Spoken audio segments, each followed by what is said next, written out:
a la parole pour l'article. Oui, merci Monsieur le Président. Je voudrais d'abord féliciter notre collègue Stéphane Baudu pour l'excellence de son travail. Je sais que dans le cadre de son texte,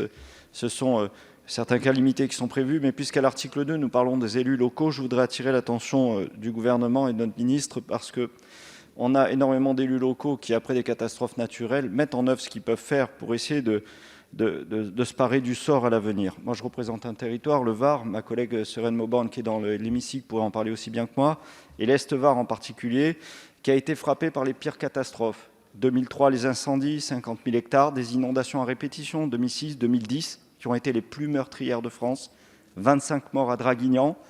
et à nouveau en 2019, où on a eu 3 épisodes sur la basse vallée de l'Argent, et où le ministre de l'Intérieur, le ministre de l'Agriculture, Madame Borne sont venus. Chaque fois, nous leur avons proposé des dossiers, présenté des dossiers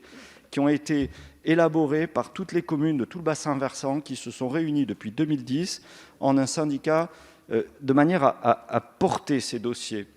Les fonds sont là, puisque vous vous souvenez, en novembre 2018, au cours de la niche Modem, nous avions proposé une modification de la loi GEMAPI de manière à pouvoir percevoir les taxes pour les papilles dès le 1er janvier 2019 au lieu du 1er janvier 2020 comme c'était initialement prévu. Aujourd'hui, nous avons des dossiers qui sont prêts, nous avons des financements qui sont là, nous percevons des taxes pour faire des travaux, mais tous ces élus locaux ne peuvent pas agir parce que les dossiers sont encalaminés quelque part au sein de l'administration de l'État. Alors, Madame la Ministre, si vous pouviez mettre votre énergie et la même efficacité que vous avez mis à faire vivre la cellule de crise sur les ESS au service de ces élus locaux. Je vous félicite pour le travail et cette cellule de crise des ESS, mais si vous pouviez mettre votre énergie au service de ces élus locaux, ça nous permettrait aujourd'hui de faire des travaux nécessaires qui existent, que tout le monde est prêt à mettre en œuvre, mais qui sont bloqués dans des dossiers, dans des tiroirs de l'administration. Merci.